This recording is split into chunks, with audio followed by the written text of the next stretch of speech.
Vamos a estar en breves minutos con el politólogo Darío Pedralio, con quien quiero conversar un poquito de coyuntura, pero antes de darle pase y para poder conversar con él sobre esto, quisiera que veamos un video en el que Rafael López Aliaga, líder de Renovación Popular, quien era candidato a la presidencia y estuvo, bueno, aún no se sabe, pero ha estado disputando el segundo lugar hacia la segunda vuelta, ha dicho que pese a que tendría ya un puesto asegurado, un escaño asegurado en el Senado, bajo esas condiciones él no lo aceptará. Vamos a escuchar qué fue lo que dijo. Va a juramentar como senador si digamos, se te proclama. adelanto, te adelanto. En estas condiciones, ni loco. Ni loco va Ni a loco. juramentar como senador. Y su No. bancada, En estas condiciones, no. y tampoco los congresistas que habrían sido elegidos con su bancada de Renovación Popular. Yo no sé. Eso ya, por el bien del país, alguien tiene que quedarse, ¿no? Pero yo te digo, Pero usted ni loco juramenta como no, en estas senador. condiciones, no. No, esto sería Ok. convalidar lo que es un delito, ¿no? Y yo creo que alguien tiene que quedarse. Yo tengo un necesitario que entrará pues a cubrir mi sitio, pero Pero esto así ni muerto. no, pues. Bueno, entonces la periodista Milagros Leiva le pregunta una y otra vez y él insiste en que quien va a acceder a este escaño es su accesatario, que es la persona que ocupa el lugar, ya está, tiene un respaldo legal para ser quien ocupa el lugar en caso algo suceda con la persona que ha sido elegida. En este caso, Rafael López Aliaga, que tiene mayoría de votos como candidato para el Senado, pero que ha asegurado, y con esto insiste en su narrativa fraudista, que no lo aceptaría porque eso sería legitimar la situación que lo llevó a ocupar ese puesto. Lo que sí deja como a la elección general de los miembros de su partido, que ya se sabe, por ejemplo, la señora Norma Yarro, que ha tenido una de las mayores votaciones, ¿no? Es que estos sí accederían a los escaños del Congreso si ellos quieren, porque alguien tiene que quedarse a dar la pelea, pero entonces, no sé, no termina siendo quizás del todo coherente con este discurso, ¿no? Porque estarían accediendo a esos puestos a través de un proceso que han tildado de fraude. Está ya conectado con nosotros Darío Pedralio, politólogo. Darío, ¿cómo estás? Buenas tardes y muchas gracias por conectarte un ratito. Hola Manuela, ¿cómo estás? Gracias por la invitación.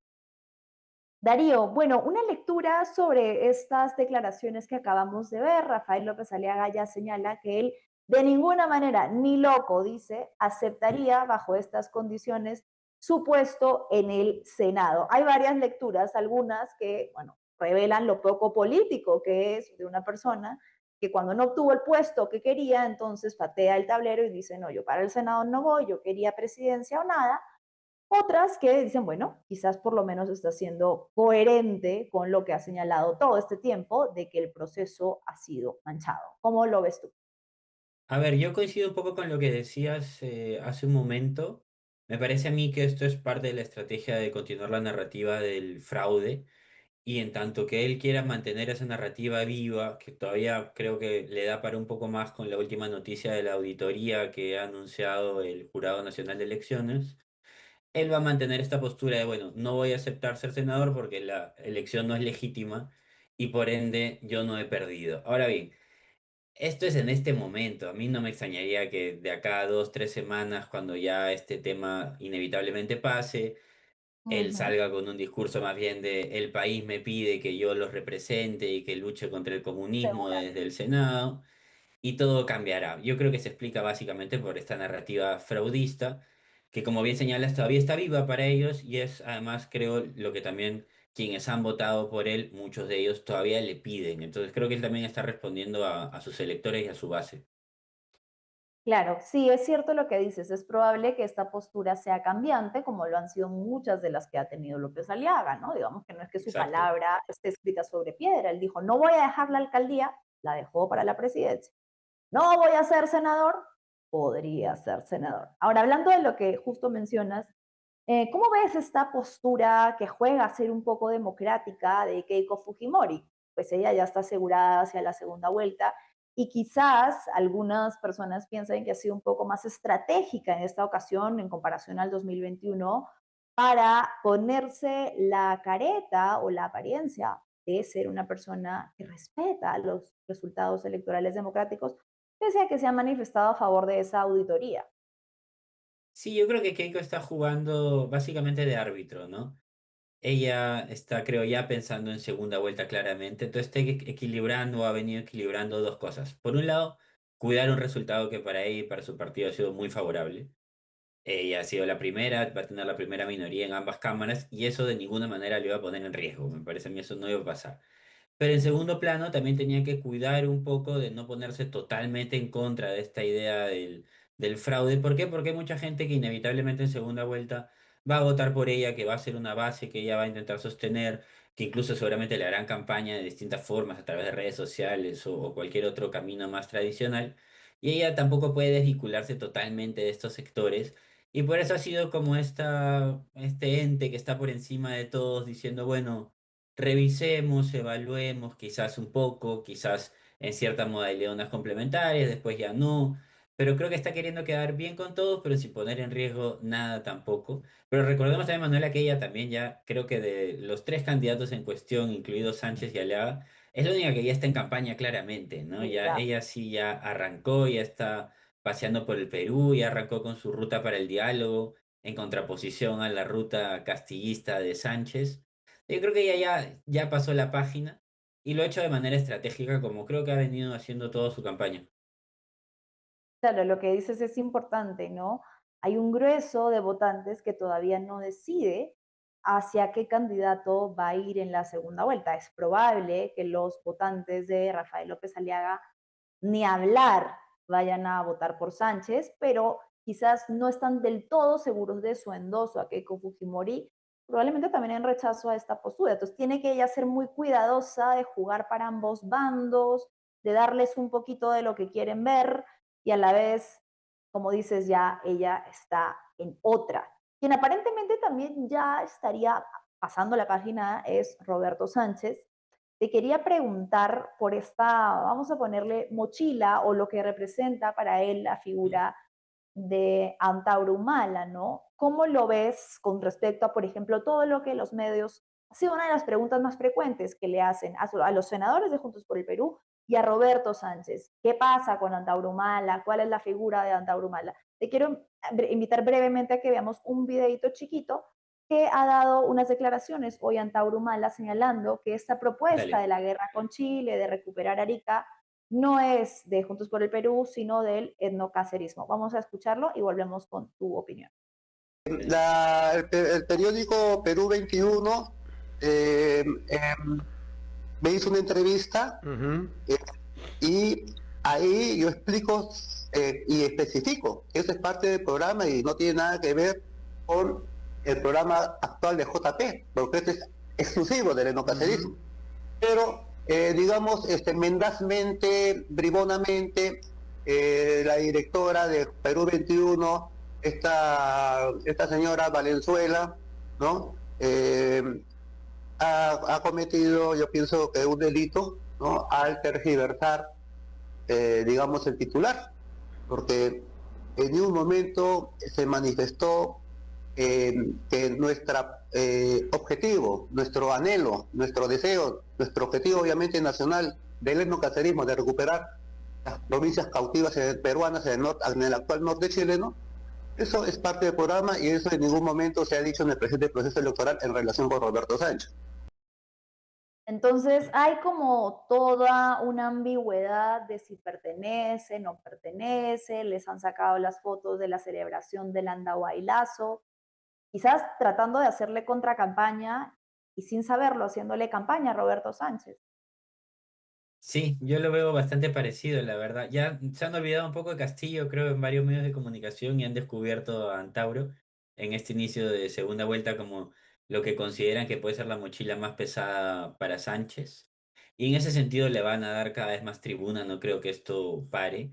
Y creo que desde Juntos por el Perú, por un lado notan que ellos tienen que irse un poco más al centro para ganar un electorado que todavía puede tener temor a votar por Sánchez y que Antauro puede generarles incluso más miedo. Pero como tú dices, también hemos visto ya en elecciones previas como cuando muchos medios de comunicación juegan la carta del temor y de generar este miedo en la ciudadanía, les termina haciendo un boomerang, ¿no? Y termina jugando en contra. Entonces existe el riesgo que eso pase con Antauro. Quiero recordar también que Antauro es invitado a Juntos por el Perú y Antauro también juega su propio partido. O sea, Antauro, estos momentos de exposición ya van más allá del control de propios Juntos por el Perú. Y es también él queriendo acrecentar su figura política. A él le hubiera gustado ser candidato a la presidencia y no pudo serlo. Él probablemente ya está pensando también a futuro. Ha hecho su congreso, no sé si lo has visto, etnocacerista también estos Ah, días. Entonces él ya está jugando su propio partido, aprovechando estos momentos. Y creo ahí sí que Juntos por el Perú, como ya vienen haciendo algunos de sus voceros, sí tienen el reto de cara a que avance la segunda vuelta, de desmarcarse un poco de Antauro Humala, porque inevitablemente a sectores más urbanos y un poco más de la centroizquierda y del centro, que quizás tienen este vínculo antifujimorista, pero les da cierto temor a un Sánchez, la mochila de Antauro puede jugarle en contra. Y yo creo que ahí poco a poco lo van a querer dejar de lado. Ahora bien, no sé qué capacidad de control, como te decía, puede tener alguien sobre Antauro Humala, que creo que al eso. final va a ser un poco lo que él quiera. Eso yo te iba a preguntar, porque a mí sí me sorprende, conociendo cómo es Antauro Humala de radical en sus posturas, no está molesto. O sea, es decir, lo han bajado del barco desde todos los frentes posibles, lo ha dicho Anaí Durán, lo ha dicho el mismo Ujú. Roberto Sánchez, él no forma parte de Juntos por el Perú, sus propuestas no nos representan, y sin embargo, pues él no está molesto, incluso los ayuda un poco con entrevistas como esta, a decir, oye, un ratito, estas son mis propuestas, no son las de Juntos por el Perú, algo tiene que haber ahí para un Tauro, porque si no, a nadie le va a gustar invertir tiempo, y espacios, ¿no? Para entrevistas y etcétera, y que al final te digan, no, tú acá no pintas nada. Sí, no, estoy de acuerdo con que en esta última entrevista que hemos visto ha bajado el tenor respecto a otros momentos. Ya no está tan molesto como decías tú y tan punzante de su María. Puede haber una conversación ahí entre Sánchez y algunos sectores Juntos por el Perú y él de decirle, oye, bajemos un poco, reculemos y quizás él está diciendo, bueno, vale la pena y quizás más adelante igual consigo algo de Juntos por el Perú. Igual a mí me parece que para Antauro Humala, como te repito, esta elección y estos días que vienen ocurriendo donde se ha centrado la atención a él, son momentos de mucho capital político, le están dando una visibilidad que él hace tiempo no tenía y que, claro, como regula un poquito ahorita, quizás más adelante vuelve a apretar el acelerador si lo considera que le va a rentar a él políticamente. Porque sí pienso que Antauro, como te decía hace unos momentos, está, si bien viene como parte de la alianza de Juntos por el Perú, junto con sectores castillistas, él en todo momento creo que está pensando en Antauro Humala y en su proyecto político más ya a futuro y en cómo construir un partido que en este caso se lo han vetado, pero creo que él todavía tiene ahí la espina clavada. Y me parece que van a ir intentando jugar tanto de Juntos como de Antauro, de qué le va conveniendo a cada uno en cada momento. Bien, Darío, este puede ser un lugar común del análisis, pero lo que ya todos podemos anticipar es que nuevamente aquí se va a jugar el antivoto. Sin Ya. embargo, por ejemplo, en las últimas encuestas de IEP, el antivoto de tanto Sánchez como Keiko Fujimori era bastante similar. Habían lecturas que decían que el antifujimorismo había perdido un poco el poder, la capacidad, mientras que también había un sector que se había aumentado en contra de las propuestas de izquierda. ¿Qué crees tú que nos depara hacia la segunda vuelta? ¿Cuál podría terminar siendo el voto decisivo? Porque hay un grueso de electorado todavía muy indeciso.